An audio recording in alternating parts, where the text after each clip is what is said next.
पाइए बचत ही बचत।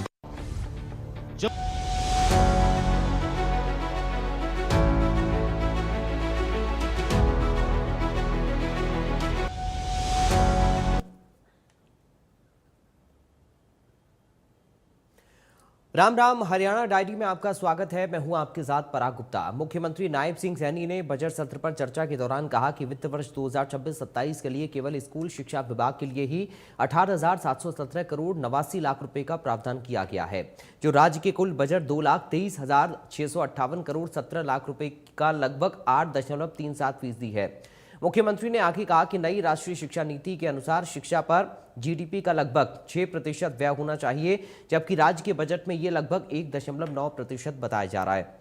उन्होंने कहा कि शिक्षा पर जीडीपी के 6% खर्च का लक्ष्य कोई नया प्रावधान नहीं है। ये लक्ष्य सर्वप्रथम कोठारी आयोग की सिफारिशों के आधार पर राष्ट्रीय शिक्षा नीति 1968 में रखा गया था। बाद में राष्ट्रीय शिक्षा नीति 1986 और 1992 की समीक्षा में भी इसे दोहराया गया। मुख्यमंत्री ने कहा कि राष्ट्रीय शिक्षा नीति 2020 के भाग की मद 26.1 और 26.2 में भी ये स्पष्ट किया गया है कि शिक्षा में निवेश बढ़ाकर जीडीपी के 6% तक पहुंचने के लिए केंद्र और राज्य सरकारें मिलकर प्रयास करेंगी। ये लक्ष्य केवल किसी एक राज्य का नहीं बल्कि पूरे देश के लिए संयुक्त रूप से केंद्र और राज्यों के कुल सार्वजनिक व्यय का लक्ष्य है। उन्होंने कहा कि यदि इसे जीएसडीपी के प्रतिशत में देखा जाए तो ये 1.37% बनता है, लेकिन शिक्षा बजट में केवल स्कूल शिक्षा विभाग ही नहीं बल्कि उच्चतर शिक्षा, तकनीकी शिक्षा और कौशल विकास एवं औद्योगिक प्रशिक्षण विभाग का बजट भी शामिल किया जाता है। जब इन सभी मदों को सम्मिलित किया जाता है तब शिक्षा पर कुल व्यय की वास्तविक स्थिति सामने आती है। इन्हें मिलाकर ये जीएसडीपी का 1.67% और राज्य के कुल बजट का 10.25% बनता है।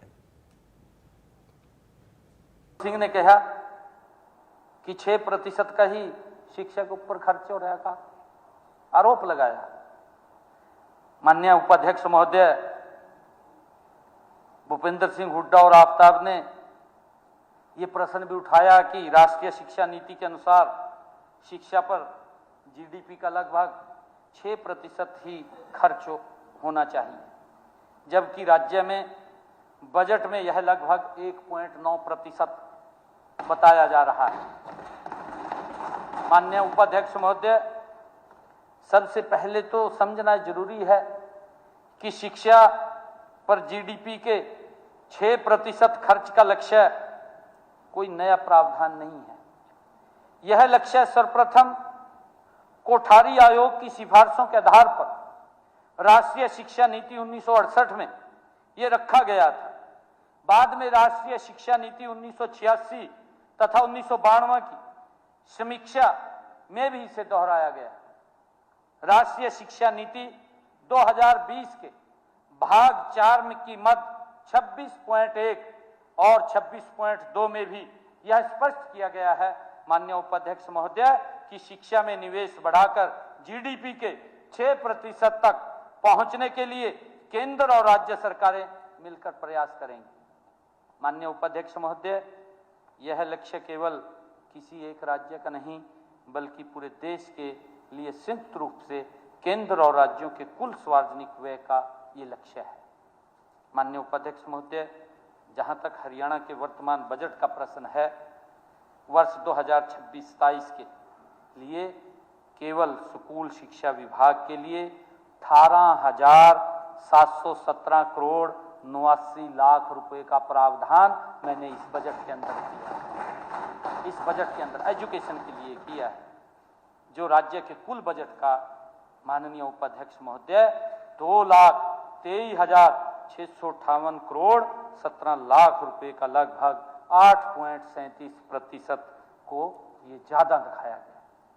माननीय उपाध्यक्ष महोदय, यदि इसे जीएसडीपी के प्रतिशत में देखा जाए तो यह 1.37% बैठता है, लेकिन शिक्षा बजट में केवल स्कूल शिक्षा विभाग ही नहीं बल्कि उच्चतर शिक्षा, तकनीकी शिक्षा, कौशल विकास, औद्योगिक प्रशिक्षण विभाग का बजट भी इसमें शामिल किया जाता है। माननीय उपाध्यक्ष महोदय, हमारी सरकार शिक्षा को भविष्य के निर्माण का सबसे बड़ा साधन हमारी सरकार मानती है। पिछले वर्षों में प्रदेश में विद्यालयों के बुनियादी ढांचे का सुदृढ़ीकरण, डिजिटल शिक्षा का विस्तार, नए कॉलेजों और तकनीकी संस्थानों की स्थापना तथा शिक्षकों की भर्ती और प्रशिक्षण जैसे अनेक महत्वपूर्ण कदम हमारी सरकार ने उठाए। माननीय उपाध्यक्ष महोदय, मैं ये भी बताना चाहूँगा कि जब इन सभी मदों को सम्मिलित किया जाता है तब शिक्षा पर कुल व्यय की वास्तविक स्थिति सामने आती है।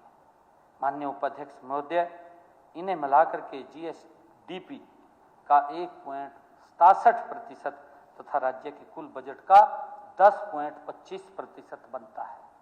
माननीय उपाध्यक्ष जी, इसलिए विपक्ष से मैं निवेदन करना चाहूँगा कि आप शिक्षा जैसे महत्वपूर्ण विषय पर ये झूठ फैलाने का काम न करें।